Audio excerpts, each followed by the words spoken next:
Hi guys, and welcome to another edition of the OpIndia recap with me, Sham Sharma. Thank you very much for joining us today. Thank you very much for watching.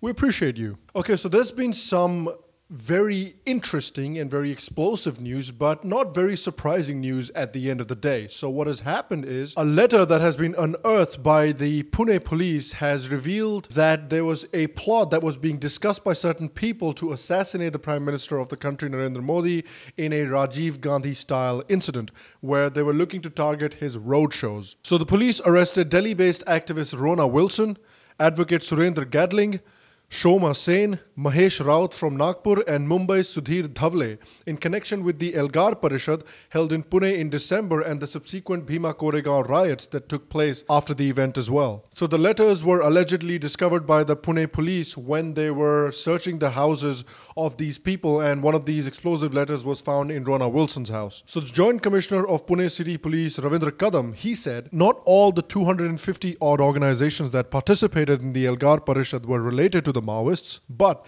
the chief organizer Sudhir Dhavle and 4-5 others definitely had close links with the Naxals, and money from them were used in organizing the Parishad. So essentially the letter implied that if the BJP's electoral victories continued the way they were, it would pose a serious threat to the Maoists and to the Maoist cause, so to say. And thus the letter claimed that they had spoken to somebody named Kisan and a few other senior comrades and had proposed concrete steps to end the Modi Raj, like I said, with a Rajiv Gandhi style incident. So the news agency ANI actually produced a copy of the letter online on Twitter, and I'm going to read you an excerpt from that letter to give you an idea of what these people were discussing. So the letter says that Modi-led Hindu fascist regime is bulldozing its way into the lives of indigenous Adivasis.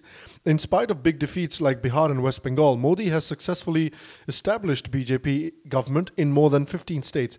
If this pace continues, then it would mean immense trouble for the party on all fronts, greater suppression of dissent and more brutal form of Mission 2016 OGH.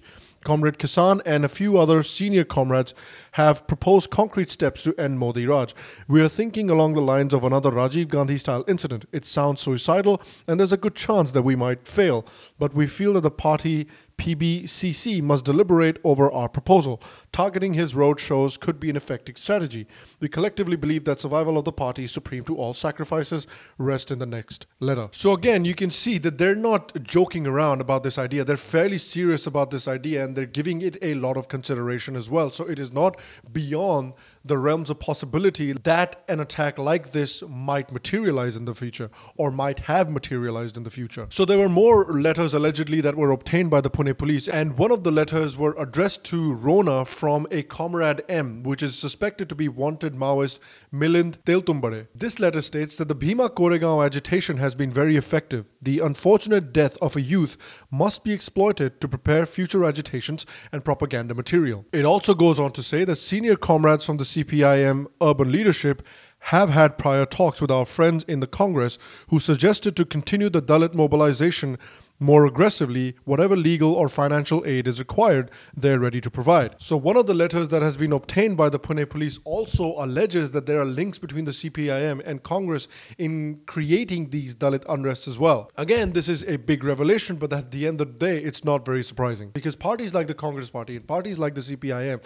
they will do literally whatever it takes to stay in power and to grab hold of power, because these are power-hungry parties and they survive and thrive off of power. So Rona Wilson, from whose house these letters were recovered, is supposed to be a close aide of the Maoist G.N. Sai Baba, who was recently arrested for waging a war against India. Dhavale was one of the organizers, like I said before, of the Elgar Parishad, and Gadling is a lawyer that is known to have represented various Maoists in various cases. Now, the letter that was found in Wilson's house also talks about the requirement of obtaining 8 crore rupees to buy M4 rifles and 4 lakhs rounds of ammunition. Now, we've of course seen the new youth leaders that various parties and various news organizations and intellectuals on the left have been trying to promote. Many of these youth leaders either directly belong to these parties, members of which are plotting assassination attempts against Modi, or many of these youth leaders are people that actively support these parties.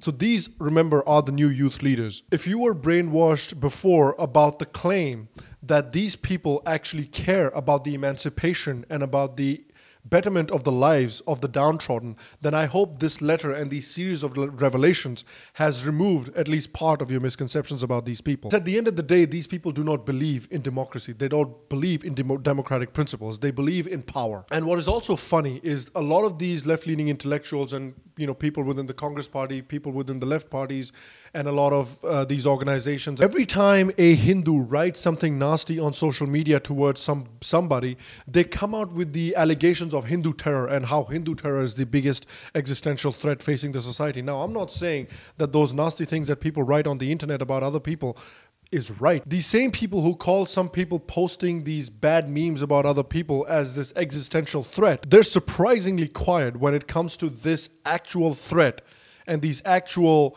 plots that are being devised to end PM Modi's life. Now again, we have to remember that we've been hearing for decades about how Hindu terrorism and the Hindu terror is the biggest existential threat facing India and is the biggest threat to the lives of Indians today. But what are the cold hard facts on the grounds? The cold hard facts on the grounds is that it is radical Islamic terror and is this radical communist Naxal terror that is the actual existential threat to the lives of Indians today. Because the few Hindu fundamentalists in the country, they may talk a big game and they may talk and say nasty things, but at the end of the day, it is radical Islamic terrorists and it is radical Naxals that are actually killing people, that have actually killed thousands of people across India. They do not care about Dalits. They do not care about the scheduled castes and the scheduled tribes. What they care about is power. They don't care about equality. They don't want emancipation for the downtrodden. They want power. They want to be the new elites. They want to be the new oppressors. And if you're wondering, well, what makes you say that, Sham? And do you have any examples? Well, examples abound, and there are plenty of examples across the world. You look at North Korea,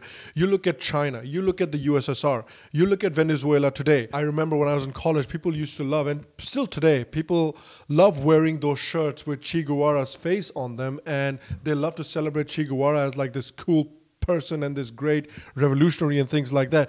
Che Guevara's Cuba murdered thousands of people just because they did not agree with the common good. This is how communism unfortunately tends to work. Now look, Dalit issues and scheduled caste and scheduled tribe issues are very real. The discrimination against some Dalits and some scheduled caste and scheduled tribes is again very real, and this is a very real problem that we as a society need to address and address very seriously.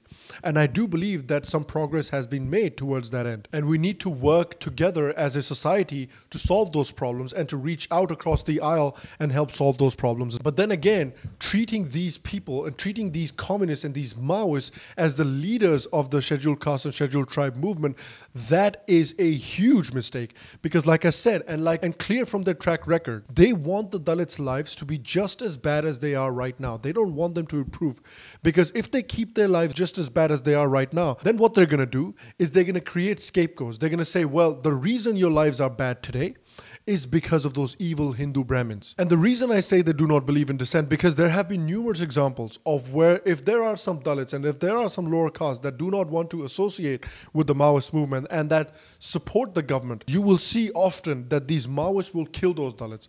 If they were really all for Dalit emancipation, then why would they need to kill the people that do not agree with their movement? Again, I would urge people that if you believe in democracy, if you believe in true upliftment, and if you believe in true equality, shun these people. These people are not looking out for your benefit. These people are looking out for their benefit. It is time to wake up and smell the coffee. Guys, thank you for watching today's episode of The Recap. I hope you enjoyed it. If you do, please make sure to leave a like on this video. Please make sure to leave a thumbs up. And again, please make sure if you enjoy what OpIndia and us do on the channel here, make sure to subscribe to the show's channel down below. Also, guys, I have my own YouTube channel called The Sham Sharma Show that you can check out as well. I would highly encourage that. The link to the channel is provided in the description below. Again, I will see you for the next episode of The Recap. And until then, stay happy, stay healthy, and I'll see you soon.